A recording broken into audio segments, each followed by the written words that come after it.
Have you been researching virtual assistants but really just want the breakdown? Abby, give me the 101. Well, you're in the right place. I'm bringing it to you in this video.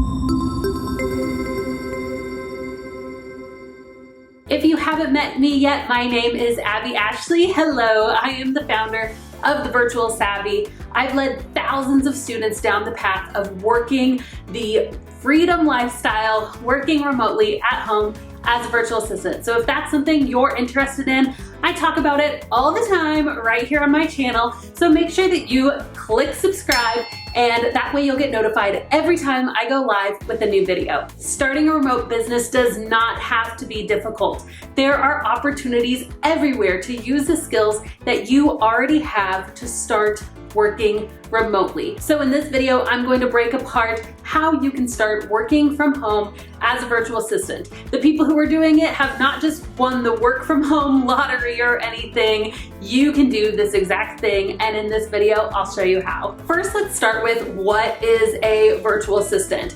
Now, virtual assistants is a really broad term, so I'll break it down for you like this. A virtual assistant can be any type of remote assistant who provides administrative, creative, or technical support services for online or brick and mortar business owners. As a virtual assistant, you will be an independent contractor. Now, that means a few different things. First, it means that you will set your own hours. Yes, you get to work when and how you want to work. Next, it means that you'll decide your systems for working. How will you accept payment? How will you invoice people? How will you handle your project management? It also means you'll decide how you will work. You'll use your own tools, your own systems, and decide on your own timelines and deadlines. So I want to hear from you. Do you think that virtual assistants is a good idea for you? Do you think that this would be a good fit? Let me know in the comments what you're most excited about when it comes to virtual assistants. Now, there are a ton of different types of services that you can offer as a virtual assistant. So let's take a moment to talk about what some of those different services could be. Whether you're a general virtual assistant or you want to specialize in a particular area, let's break it down. First, let's take a look at some of the most common services offered by virtual assistants. Scheduling and sending emails, social media graphic creation, social media scheduling, writing, blogging, content creation, web design services, calendar management, webinar or live workshop assistance, customer service, travel research and booking, and appointment setting. And the great news is this is just the beginning. There are so many even more specialized services that you can offer. Everything from Pinterest management to copywriting to high-end sales funnels and Facebook ads. Really, the sky is the limit to what kind of services you can offer in your virtual assistant business, especially as you scale. For some people, virtual assistants is a great way just to bring in a couple $100s a month. Maybe you want to help pay your mortgage, or you want to pay down some debt, or just work while you're taking care of your kids full time. For others, you want to turn this into a full-fledged business. Maybe you want to have an entire agency with multiple people working for you. Maybe you want to make $10,000, $20,000 a month like some of our students have gone on to do.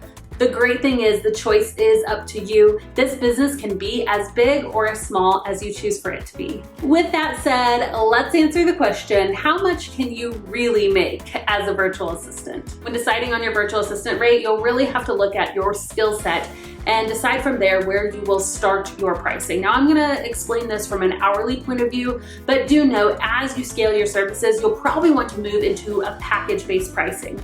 For instance, rather than saying I build websites at $500 an hour, you could say I spend 10 hours on a website, so my website packages are gonna start at $5,000. So that's a good example of how package-based pricing work, but it's always good to have in your head, what does my hourly rate look like? Now, I will note that your rate is up to you. Remember, as an independent contractor, you get to choose your rate. But industry standard, I'm seeing anything from $18, $20, even up to $30, $35 an hour for general admin skills. Usually, if you're doing general admin, the price goes up to about $40 an hour, at least in the US, for those general admins. Beyond that point, you usually have to have some more specialty skills to be tapping into. So tapping into that $40 to $50 an hour range, it may mean that you start adding more specialized skills like graphic creation or being able to really go in and do back-end WordPress edits. It could be that you have more advanced copywriting skills or more data-driven skills. It could mean that you're moving on to do something more like online business management, where you're managing the team and being kind of a project manager. All of these are options whenever you are starting your business, or it may be services that you continue to add on as you raise your rate. Now, my goal, of course, is to get everybody to become a specialist. I love when I see my students start to transform their services from just offering hourly general services to moving on and doing high-end services. This could be building websites, it could be building funnels, it could be doing Facebook ads, it could be really high-end copywriting. I love when I see my students set their services at $50 and up, $50, $100, sometimes $200 an hour. But again, this means that you have a specialized skill set. It means a lot of times that you have your own signature method for completing a task. You say, okay, this is how I'm going to manage your Pinterest account. I'm going to take you from not getting traffic from Pinterest to having a steady stream of traffic coming from Pinterest. And here's my step-by-step signature system on how to do that.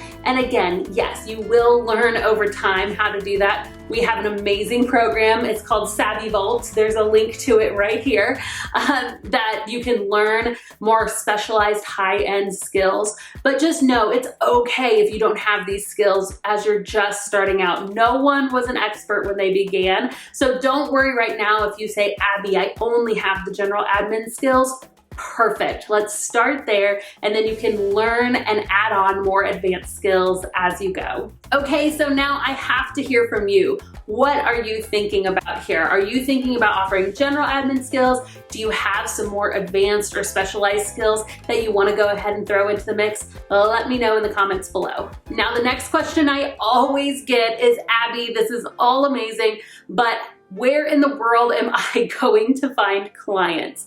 If you are interested in building a virtual assistant business, you're going to have a steady stream of clients coming in. And so that's why I built a special webinar just for you. It's a 60-minute free on-demand training. You can go to thevirtualsavvy.com/BBO in order to access it. And hey, if you liked this video, make sure that you give it a little heart. Let me know that you loved it, and subscribe to my channel. I'm bringing out new information all the time on how to launch, grow, and scale your remote virtual assistant business. That's it for me today. Have an awesome rest of the day. I'll see you later.